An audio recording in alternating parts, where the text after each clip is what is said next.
بسم اللہ الرحمن الرحیم۔ السلام علیکم ناظرین، میں ہوں احسن حمید راجہ اور آپ دیکھ رہے ہیں پروگرام کشمیر ڈیبیٹ۔ ناظرین، پروگرام میں آج جو ہمارے مہمان ہیں زاہد سچی صاحب حریت رہنما ہیں، اور دوسرے جو ہمارے مہمان عمر حیات خان صحافی اور تجزیہ کار ہیں۔ بات کریں گے ہم مقبوضہ کشمیر کے حوالے سے، اور مقبوضہ کشمیر میں دن دہاڑے اور خاص کر کے جس طرح صورتحال خراب ہو رہی ہے، اور پلس ہم بات کریں گے کچھ فلسطین کے حوالے سے۔ فلسطین جو ایک بڑا کرائسس مڈل ایسٹ کا بننے جا رہا ہے اور بن رہا ہے، اور جتنی بڑی اموات ہو چکی ہیں اس پر ہم اپنے دونوں مہمانوں سے نقطۂ نظر ان کا بھی جانیں گے، اور ان سے اس حوالے سے بھی پوچھیں گے کہ دنیا اس پر کیا کر سکتی ہے۔ سب سے پہلے بات کروں گا میں مقبوضہ کشمیر کے حوالے سے۔ تو ہندو جو طالب علم ہے اس نے گستاخانہ پوسٹ کی ہے، جس کے باعث وہاں مقبوضہ کشمیر میں کل مکمل ہڑتال کی جائے گی۔ اور اس حوالے سے اگر آپ کو بتایا جائے تو اس سے پہلے بھی دنیا میں گستاخانہ مواد کے خلاف پاکستان نے بارہا آواز بھی اٹھائی ہے، اور اس پر عالمی دنیا بھی آواز بنتی رہتی ہے، لیکن ایز سچ اس طرح OIC نے جس طرح رول دیا یا رول دینا چاہیے وہ نہیں دے پا رہی۔ عمر حیات خان صاحب ہمارے ساتھ اسٹوڈیو میں موجود ہیں۔ سر، آپ سے اس حوالے سے پوچھوں گا کہ کیا اقدامات بنتے ہیں اس تنازع کو دیکھ کر، کیونکہ جو گستاخانہ مواد ہے پوری دنیا کے اندر جو مسلمان ہیں ان کو زد پہنچانے کے لیے یہ کیے جاتے ہیں، تو اس حوالے سے آپ کیا کہیں گے؟ دیکھیے، سب سے پہلے تو جو ضروری امر یہ ہے کہ پوری دنیا کی ایک ذمہ داری بنتی ہے کہ اقوام متحدہ کے جو پلیٹ فارم سے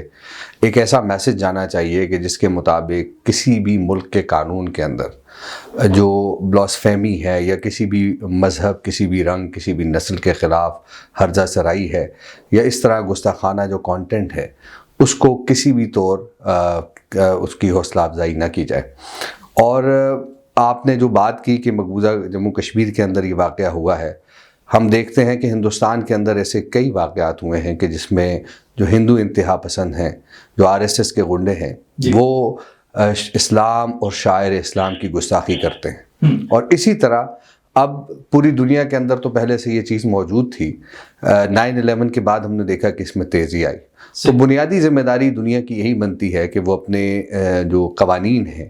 اور خاص طور پر وہ قوانین جو آزادی اظہار کے نام پر صرف اور صرف اسلام اور شاعر اسلام کو ٹارگٹ کرتے ہیں، تو ایسے لوگوں کو جو ہے وہ سزا کا تعین ایسے لوگوں کے لیے ہونا چاہیے، اور ان کے قوانین کے اندر ہونا چاہیے، تاکہ جو دنیا کے اندر بسنے والے 1.5 ارب مسلمان ہیں ان کے جذبات مجروح نہ ہوں۔ کیونکہ ہم یہ دیکھتے ہیں کہ آپ حضرت عیسیٰ علیہ السلام جو کہ اللہ کے نبی ہیں، اللہ کے پیغمبر ہیں، ان کی شان میں گستاخی کرنا ایک جو ہے جرم سمجھا جاتا ہے۔ تو اسی طرح حضرت محمد صلی اللہ علیہ وسلم، ان کی شان میں بھی گستاخی کرنا ایک جرم تصور کیا جانا چاہیے، کیونکہ ایک ہم جس طرح جو نبی کریم صلی اللہ علیہ وسلم کے ماننے والے ہیں اور ان سے ایک والہانہ محبت اور عقیدت رکھتے ہیں اور ان کو وجہ کائنات تصور کرتے ہیں، اور اسی طرح جو شاعر اسلام ہیں، نماز ہے، عبادات ہیں، وہ تمام ایسی چیزیں ہیں کہ جن کو ایک پروٹیکشن حاصل ہے، لیکن آزادی اظہار کے نام پر آپ ان کے خلاف ہرزہ سرائی کرتے ہیں، آپ ان کی شان میں گستاخی کرتے ہیں یا پھر شاعر اسلام پر تنقید کرتے ہیں، تو یہ ہرگز جائز نہیں ہے۔ جب سے ہندوستان کے اندر 2014 میں نریندر مودی کی حکومت آئی ہے، تو اس وقت سے ہم نے یہ دیکھا ہے کہ ہندوستان کے اندر ان واقعات میں اضافہ ہوا ہے۔ پہلے یہ بہت کم ہوا کرتے تھے، لیکن اب یہ واقعات بڑھتے چلے جا رہے ہیں، اور یہ بتایا جا رہا ہے باقاعدہ طور پر مسلمانوں کو کہ آپ نے اگر ہندو ہونا ہے تو آپ یہاں رہیں ہندوستان کے اندر، نہیں تو آپ نے مسلمان رہنا ہے تو آپ پاکستان چلے جائیں۔ یہ باقاعدہ طور پر آوازیں ہمیں سننے کو ملتی ہیں۔ جب اس طرح کی آوازیں ہمیں سننے کو ملتی ہیں تو ڈیفینیٹلی ہمارا جو ایک خاص طور پر پاکستانیوں کا جو ایک رشتہ ہے ہندوستان کے مسلمانوں کے ساتھ یا مقبوضہ جموں کشمیر کے مسلمانوں کے ساتھ، تو وہ لا الہ الا اللہ محمد رسول اللہ ہے۔ تو ہم اس رشتے کی بنیاد پر ان مسلمانوں کے حق کے لیے آواز اٹھاتے ہیں، بات کرتے ہیں۔ پاکستان ہمیشہ سے ایک اپنی پالیسی رکھے ہوئے ہے فرام دا پارٹیشن کہ پاکستان کشمیریوں کی اخلاقی اور سفارتی اور سیاسی حمایت جو ہے وہ جاری رکھے گا، اور اسی بنیاد پر ہم نے دیکھا کہ پاکستان کشمیر کا مقدمہ دنیا کے ہر فورم پر لڑتا ہے، بہترین انداز سے لڑتا ہے، اور کچھ ایسے ممالک ہیں جن کو پاکستان نے اپنا ہم نوا بنایا ہے، ہمیشہ یہ مطالبہ کرتا ہے کہ کشمیریوں کی قسمت کا فیصلہ کشمیریوں کو خود کرنا ہے، جو کہ اقوام متحدہ کی جو قراردادیں ہیں سلامتی کونسل کی، وہ ان کو یہ حق دیتی ہیں۔ اور یہ بھی ہے کہ مقبوضہ جموں کشمیر کے عوام استصواب رائے چاہتے ہیں، وہ اپنی ایک آزاد حیثیت چاہتے ہیں، تو ان کو اس آزاد حیثیت کا دینا یہ دنیا کی ذمہ داری ہے۔ اور ہم اس چیز کو لے کر اقوام متحدہ کی سلامتی کونسل میں نہیں گئے، بلکہ ہندوستان کے پہلے وزیر اعظم پنڈت جواہر لال نہرو اس معاملے کو لے کر گئے۔ اب جب وہاں پر جو 5 اگست 2019 کے بعد ہم یہ دیکھ رہے ہیں کہ وہاں پر جو بالکل غیر کشمیریوں کو لا کر بسایا گیا اور وہ ہندو تھے میجورٹی، اور ان کو ڈومیسائلز ایشو کیے گئے، تو اس کے بعد وہاں ہم دیکھ رہے ہیں کہ جو کشمیری مسلمان ہیں ان پر جو ظلم و تشدد ہے، ریاستی دہشت گردی ہے، اس میں اضافہ ہوا ہے، اور اس اضافے کو دنیا دیکھ بھی رہی ہے۔ جن مشکلات سے وہ گزر رہے ہیں اس کو دنیا جانتی بھی ہے، لیکن اب یہ دنیا کی ذمہ داری ہے کہ وہ اس معاملے کو حل کرے۔ دوسری جنگ عظیم میں لیگ آف نیشن کیوں ٹوٹی تھی؟ اس کی وجہ یہی تھی کہ لیگ آف نیشن جو ہے وہ تنازعات کو حل کرنے میں ناکام ہوئی تھی۔ اور آج اقوام متحدہ ہے، اقوام متحدہ بھی اگر تنازعات کو حل نہیں کر سکے گی تو پھر مسائل دنیا کے لیے بڑھیں گے، اور کیونکہ دونوں پاکستان اور انڈیا ایٹمی ممالک ہیں، تو اس خطے میں ایٹمی جنگ کا خطرہ اور ایٹمی جنگ کے خطرے کے جو سائے ہیں وہ منڈلا رہے ہیں جب تک اس معاملے کو حل نہیں کیا جاتا۔ جی بالکل، عمر حیات خان صاحب، آپ کی بات کو ہی آگے بڑھاؤں گا، اور میں زاہد صفی صاحب آپ سے اس حوالے سے جانوں گا کہ آرٹیکل 370 اور 35 کو جو ریموو کیا گیا ہے، اس بنیاد پر جو ہندو ہیں بڑی تعداد میں انہیں وہاں پہ رہائش دی جا رہی ہے یا وہاں زمینیں خرید سکتے ہیں، اس بنیاد پر آپ کیا سمجھتے ہیں کہ 2024 کے جو الیکشن ہونے جا رہے ہیں اس میں اگر کوئی اور پارٹی وہاں پہ اقتدار میں آتی ہے تو کیا اس کا سٹیٹس برقرار رکھا جا سکے گا جس طرح پہلے تھا؟ جی، پہلے تو میں عمر حیات صاحب کی جو گفتگو تھی لفظ تائید کرتے ہوئے جو انہوں نے نقشہ کھینچا، یہ بھارت جو ہندوستان جو ہندوتوا کی پالیسی پہ گامزن ہے، آر ایس ایس کے جو بدوائی ہے، آر ایس ایس کی جو وہاں پہ حکومت ہے، نریندر مودی جو ہے جو 35A کا خاتمہ جنہوں نے کیا، 370 کا خاتمہ جب ہوا، یہی ان کے پیش نظر تھا کہ یہ جو وہاں اکثریت میں مسلمان جو وہاں جن کی اکثریت وہاں پہ ہے اس کو اقلیت میں تبدیل کیا جائے۔ یہ اسرائیل کے طرز پہ انہوں نے اسرائیل سے مدد مانگی۔ نیتن یاہو اور نریندر مودی ایک ہی پالیسی، وہ بھی وہاں پہ نسل کشی کر رہا ہے فلسطین کی، اور یہاں پہ بھی آپ دیکھ لیجئے کہ انسانوں کا خون وہاں پہ بہایا جا رہا ہے، انسانیت کو وہاں پہ قتل کیا جا رہا ہے، وہاں پہ لوگوں کی بینائی چھینی جا رہی ہے، لوگوں کو وہاں پہ ہزاروں کی تعداد میں اس وقت بھی لوگ ہندوستان کے مختلف جیلوں میں ہے، وہاں پہ کسی کو سانس لینے کی اجازت نہیں ہے، کوئی بات نہیں کر سکتا۔ یہ جو گستاخی کی اس لڑکے نے، اس بندے نے، اس ہندو نے، یہ گستاخی اصل انڈیویجول کا ایکٹ نہیں ہے بلکہ اسٹیٹ کا ایکٹ ہے۔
زاہد صاحب،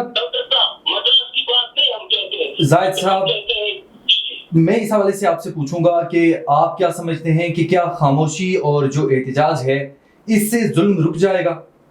ظلم تو نہیں رکے گا، لیکن ہم نے اپنی کوشش کرنی ہے، ہم نے جدوجہد کرنی ہے، ہم نے اس کے خلاف اٹھنا ہے، ہم نے اس کے خلاف بات کرنی ہے، ہم نے اس کے خلاف لڑنا ہے، ہم نے آگے آنا ہوگا اس کے خلاف، اس ایکٹ کے خلاف، اس عمل کے خلاف۔ ہم نے جس طرح کشمیری پچھلے 70 سال سے لڑ رہے ہیں، وہاں آج آپ مجھے بتا دیجئے، وہاں اگر ہندوستان کا دعویٰ یہ ہے کہ کچھ وہاں پہ کچھ نہیں ہے تو 10 لاکھ فوج رکھنے کی وہاں پہ کیا ضرورت ہے؟ وہاں پہ اس وقت بھی ہزاروں کی تعداد میں نوجوان گرفتار ہے، ہماری خواتین لیڈرشپ گرفتار ہے، آسیہ اندرانی گرفتار ہے، پروینا صوفی گرفتار ہے، ناہید پروین گرفتار ہے، اسی طرح شبیر احمد شاہ، یاسین ملک، مسعود عالم بٹ، وہاں پہ لوگوں کو قتل کیا گیا نظر بندی کے دوران، جب علی گیلانی شہید ہوئے، وہاں پہ صحرائی محمد اسد خان صحرائی کو جموں جیل میں قتل کیا گیا، وہاں پہ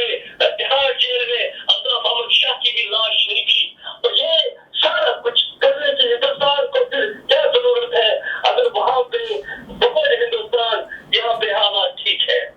جی ٹھیک، تو ہمیں آگے آنا ہوگا کشمیری استقامت کے ساتھ، حوصلے کے ساتھ، ہمت کے ساتھ اس ظلم کا، جبر کا، تشدد کا مقابلہ کر رہے ہیں۔ ناظرین آپ کو بتائیں کہ جس طرح انڈیا میں اور خاص کر کے وہاں پہ اقلیتوں پر ظلم و ستم جاری ہے، دوسری جانب اگر بات کی جائے تو مودی حکومت نہ صرف ہندوستان کے اندر، نہ صرف ساؤتھ ایشین ریجن کے اندر، بلکہ امریکہ اور کینیڈا کے اندر بھی سکھ رہنماؤں کے قتل میں ملوث ہے۔ اس حوالے سے اگر آپ کو بتایا جائے تو امریکی میڈیا کا اس حوالے سے بھی انکشاف ہوا ہے کہ مودی حکومت بیرون ملک سکھ رہنماؤں کے قتل میں ملوث ہے۔ میں عمر حیات خان صاحب آپ سے اس حوالے سے جانوں گا کہ تمام تر سچویشن دنیا کے سامنے آیا ہے اور خاص کر کے مودی کا اور جو RSS اور ہندوتوا کا نظریہ ہے وہ پوری دنیا کے سامنے آیا ہو چکا ہے، اس پر بھی دنیا کی خاموشی۔ دیکھیے، دنیا کے مفادات اس وقت ہندوستان کے ساتھ جڑے ہوئے ہیں اور یہ معاشی مفادات ہیں، جس کی وجہ سے دنیا جو ہے وہ ہندوستان کے ساتھ جس طریقے سے ہندوستان کے اندر انسانی حقوق کی پامالیاں ہو رہی ہیں یا جس طریقے سے وہاں پر اقلیتیں غیر محفوظ ہیں، اور یہ رپورٹس باقاعدہ طور پر امریکی جو ادارہ ہے بین المذاہب ہم آہنگی کا، اس نے یہ بتایا ہے کہ وہاں اقلیتیں غیر محفوظ ہیں اور اقلیتوں کے لیے جہنم ہے ہندوستان، یہ باقاعدہ اس رپورٹ میں کہا گیا ہے۔ تو دنیا کو تو معلوم ہے، لیکن کیونکہ اس کی جو آبادی ہے وہ تقریباً 140 کروڑ ہے، تو 140 کروڑ کی آبادی والے ملک کے اندر اور اس ملک کی حکومت کے ساتھ پوری دنیا کے معاشی مفادات، جس کی بدولت آج ہندوستان کے خلاف کسی بھی قسم کی عالمی فورم پر کارروائی نہیں ہوتی، اور پاکستان ہمیشہ یہ بات کرتا ہے، ہمیشہ اس معاملے کو اٹھاتا ہے۔ اب مقبوضہ جموں کشمیر میں جو ریاستی دہشت گردی ہے اس کے ڈوزیئرز بنا کے پاکستان نے پوری دنیا کے سفارت خانے جو یہاں پہ موجود ہیں ان کو پہنچائے، جن ممالک کے سفارت خانے یہاں نہیں ہیں ان کو ان کے ملکوں میں پہنچائے، پھر جو انسانی حقوق کی جو تنظیمیں ہیں ان کو وہ ڈوزیئرز دیے گئے، اور ہندوستان کی جو بربریت ہے، جو ظلم ہے، اس سے ان کو آگاہ کیا۔ اب مسئلہ یہ ہے کہ ہندوستان کے اندر تو اقلیتیں غیر محفوظ ہیں ہی، لیکن جو آپ نے بات کی کہ امریکہ اور کینیڈا میں سکھ رہنماؤں کو قتل کرنے کی منصوبہ بندی کی جا رہی ہے، اور ایک سکھ رہنما جو ہے ان کو قتل بھی کیا گیا، اور اب گرو پتمن سنگھ جو ہیں ان کو امریکہ میں قتل کیے جانے کا را کا منصوبہ جو ہے وہ بنایا جا رہا ہے، اور یہ را کے ایجنٹس جو ہیں وہ پوری دنیا کے اندر پھیلے ہوئے ہیں، اور وہ ٹارگٹ کو پہلے اس کی ریکی کرتے ہیں، پھر اس کے بعد ہٹ کرتے ہیں۔ آپ نے دیکھا کہ وہاں پہ 8 جو ان کے سپاہی ہیں انہیں گرفتار بھی کیا گیا اور پھانسی کی سزا دی گئی ہے۔ بالکل، یہ اسی طرح ہے کہ باقاعدہ طور پہ ہمارے پاس تو زندہ و جاوید مثال کلبھوشن یادو کی، ٹھیک ہے جی، اور کلبھوشن یادو جیسے نہ جانے کتنے ایسے ہیں کہ جو اس وقت بھی پاکستان میں کسی نہ کسی بھیس میں یہاں پھر رہے ہوں گے، اور بعض دفعہ یہ بھی ہوتا ہے کہ کچھ لوگ اس طرح گھل مل جاتے ہیں یہاں پر کہ لگتا ہی نہیں ہے کہ یہ کسی اور ملک کے ہیں، تو اسی لیے جو ایجنٹ ہے اس کا کام یہی ہوتا ہے کہ وہ اپنی شناخت جو ہے وہ چھپائے رکھے، اور اس ملک کے اندر رہتے ہوئے اس ملک کی زبان، لباس، کلچر اس کو اڈاپٹ کرے۔ تو اب یہی معاملہ ہے کہ امریکہ کے اندر کیونکہ وہاں مختلف قومیتیں، مختلف ممالک کے لوگ رہتے ہیں، تو اس لیے وہاں آپ کو کسی ایجنٹ کو آئیڈینٹیفائی کرنا بڑا مشکل ہو جاتا ہے۔ یہاں ایزیلی آپ آئیڈینٹیفائی کر سکتے ہیں ایک غیر ملکی کو، لیکن وہاں مشکل ہوتا ہے۔ تو اس لیے وہاں آسانی سے ٹارگٹ کو ہٹ کیا جا سکتا ہے جیسے کینیڈا کے اندر کیا گیا، اور اسی لیے ایسی منصوبہ بندی کی جاتی ہے کیونکہ گولڈن ٹیمپل کے واقعے کے بعد اور پھر جو ابھی کینیڈا کے اندر اور خالصتان ریفرینڈم ہوا ہے تو اس کے بعد ہندوستان کی جو مودی سرکار ہے، فاسسٹ مودی سرکار، اس کو یہ لگتا ہے کہ اب ہماری جو گرفت ہے وہ کمزور ہوتی جا رہی ہے۔ اب ہندوستان کے اندر الیکشن بھی ہونے جا رہے ہیں، تو ان الیکشنز میں ہندوستان کی جو یہ ایک انتہا پسند جماعت ہے بھارتیہ جنتا پارٹی، جو کہ جس کا پہلے انتہا پسند ونگ بنا RSS اور اس کے بعد یہ پارٹی معرض وجود میں آئی، تو یہ عوام کو یہ دکھانا اور بتانا چاہتی ہے کہ ہم اس ہندوستان کے حقیقی محافظ ہیں اور باقی کانگریس یا دیگر جو جماعتیں ہیں وہ ہندوستان کے محافظ نہیں ہیں۔ اور اسی طرح کیونکہ ہندو اکثریتی آبادی ہے اور اس ہندو اکثریتی آبادی کو یقین دلانا ہے کہ ہم ہندوؤں کے مفادات کا تحفظ کریں گے اور ہندوؤں کی جو جان مال عزت آبرو اس کی حفاظت کریں گے، جس کو خطرہ ہے مسلمانوں سے، مسیحیوں سے اور سکھوں سے۔ تو اسی لیے یہ بنیاد بنا کر جو اگلا الیکشن آ رہا ہے کامیابی حاصل کرنے کے لیے، کیونکہ ہم یہ دیکھتے ہیں کہ ہمیشہ ہندوستان کے اندر جب الیکشن ہوتے ہیں تو وہ پاکستان مخالف پروپیگنڈا پہ لڑے جاتے ہیں۔ تو اسی طرح اب کیونکہ سکھ خالصتان ریفرینڈم بھی ہو چکا ہے تو اب وہ اس کو بھی بنیاد بنایا جائے گا اور کہا جائے گا کہ یہ جو سکھ ہیں یہ بھی ایک آزاد خالصتان کا نعرہ لگا رہے ہیں، تو لہٰذا یہ بھی اس ملک کے دشمن ہیں، یہ بھی باغی ہیں، دیش دروہی جو ٹرمینالوجی وہ یوز کرتے ہیں وہ یوز کرتے ہیں اور یہ کہتے ہیں کہ یہ تو ہمارے ساتھ ہے ہی نہیں۔ اسی کو بنیاد بنا کر جو انتہا پسند BJP ہے وہ اسی کو بنیاد بنا کر اگلا الیکشن 2014 میں انہوں نے کامیابی حاصل کی، 2019 میں حاصل کی، اب وہ اگلے الیکشن میں بھی اسی طرح کامیابی حاصل کرنا چاہتے ہیں۔ اچھا عمر صاحب یہ بھی بتائیے گا کہ فلسطین اور جو مسئلہ کشمیر ہے اس میں آپ کتنی مماثلت دیکھتے ہیں، اور ساتھ اگر اس حوالے سے دیکھا جائے تو جس طرح دیکھیں فلسطین کے اندر ظلم و ستم جاری تھا، وہاں پہ نوجوانوں کو شہید کیا جا رہا تھا، اسی طرح مقبوضہ کشمیر کے اندر بھی زیادہ جو تعداد ہے وہ نوجوانوں کو ٹارگٹ کرنے کی ہے۔ دوسرے نمبر پہ اگر دیکھا جائے تو جو ساؤتھ ایشین ریجن ہے اس کے لیے کتنا بڑا خطرہ ہے یہ جو مودی کی دہشت گردی ہے؟ دیکھیے نوجوانوں کو تو اس لیے ٹارگٹ کیا جاتا ہے کہ نوجوان کسی بھی تحریک کا حرب الدستہ ہوتے ہیں۔ مقبوضہ جموں کشمیر کے اندر نوجوانوں کو ٹارگٹ کرنا، اور نوجوانوں میں بھی پھر وہ جو ٹین ایجرز ہیں، ایک تو نوجوان 25 سال کا بھی نوجوان ہوتا ہے، لیکن جو ایک 13 سال سے اوپر کا 18 سال 19 سال تک کا نوجوان ہے اس کو ٹارگٹ کرنا، جو کہ بمشکل ابھی اسکول اور اسکول سے کالج جاتا ہے، اس کو ٹارگٹ کیا جاتا ہے، اس کے گھر والوں کے سامنے اٹھایا جاتا ہے، تشدد کا نشانہ بنایا جاتا ہے، اگر زیادہ ریزسٹنس کی جائے گھر والے اس کے کریں تو پھر اس کو پابند سلاسل کیا جاتا ہے۔ تو اس طرح کی چیزیں ہیں کہ جو اسرائیل نے جو ماڈل اپنایا خاص طور پر فلسطینیوں کے ساتھ دہشت گردی کا، جو ریاستی دہشت گردی وہاں پر ہوئی، اسی طرح کا ماڈل انڈیا نے بھی اپنایا ہے، اس میں کوئی دو رائے نہیں ہے۔ اور ہمیشہ ایک چیز ہے کہ آپ جب بھی کوئی محکوم مقبوضہ قوم ہو تو اس کے ساتھ اسی طرح کا جو رویہ ہے وہ اختیار کیا جاتا ہے۔ اب مسئلہ یہ ہے کہ جس طرح ہم یہ دیکھ رہے ہیں کہ نوجوانوں کو ٹارگٹ کرنا، نوجوانوں کے اندر جو ہے جذبہ حریت یا جذبہ آزادی زیادہ ہوتا ہے، تو ان کے اس جذبہ حریت، جذبہ آزادی کو کاؤنٹر کرنے کے لیے اس طرح کے اوچھے ہتھ کنڈے استعمال کیے جاتے ہیں۔ اب آپ دیکھیں کہ پاکستان کرکٹ میچ جیت جاتا ہے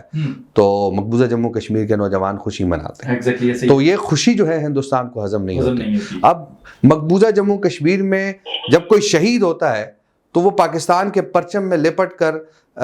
دفن ہونے کو اپنے لیے اعزاز سمجھتا ہے، یہ چیز ہندوستان سے ہضم نہیں ہو رہی۔ جی آپ کی اسی بات کو آگے بڑھاؤں گا اور اس حوالے سے بھی میں اپنے ناظرین کو بتاؤں گا کہ ورلڈ کپ میں جو آسٹریلیا کی جیت ہوئی ہے اس پر جشن مناتے ہوئے 7 جو طلبہ ہیں کشمیری انہیں غیر قانونی جو سرگرمیاں ہیں اور UAPA جو ان کا قانون ہے اس کے تحت گرفتار کر لیا گیا ہے۔ زاہد صفی صاحب آپ کی جانب میں آؤں گا اور آپ سے جو فلسطین کا ایشو ہے، خاص کر کے مڈل ایسٹ جو ابھی کرائسس بڑے پیمانے پر چل رہا ہے اور 14,500 سے زائد جو وہاں پہ شہادتیں ہو چکی ہیں، اور اس میں اگر بات کی جائے بچوں کی تو وہ بھی 4,000 سے اباؤ ہیں، 3,000 سمتنگ عورتوں کی بتائی جا رہی ہے۔ یہ تمام تر ہمارے پاس فگرز ہیں۔ اس بنیاد پر کیا سمجھتے ہیں کہ جس طرح ہم اعتماد کرتے ہیں یونائٹڈ نیشن جیسے اداروں پر، تو کیا آپ سمجھتے ہیں دنیا میں ایسی کوئی پاور ہے کہ جو ابھی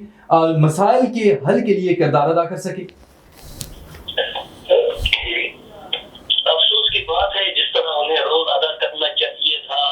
اب وہاں پہ بچوں کو مارا جا رہا ہے، خواتین کو وہاں پہ مارا جا رہا ہے، تو جس طرح لوگوں کو وہاں پہ انسانیت کا جس طرح خون ہم نے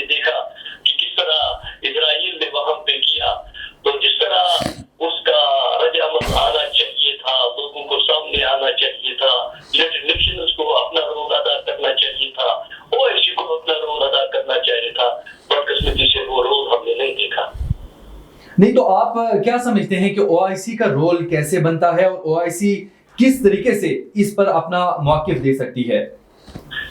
جس طرح طاقت کا استعمال انہوں نے کیا، جس طرح لوگوں کو انہوں نے یرغمال بنایا، ان کے خلاف تو بائیکاٹ کرنا چاہیے، ہر ایک چیز کے ساتھ بائیکاٹ کرنا چاہیے،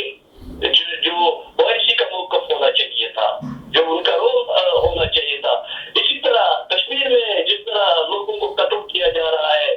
فلسطین میں OIC کو تو سامنے اب آنا چاہیے، OIC کو صرف قراردادوں پہ اکتفا نہیں کرنا چاہیے، بلکہ انہیں اپنا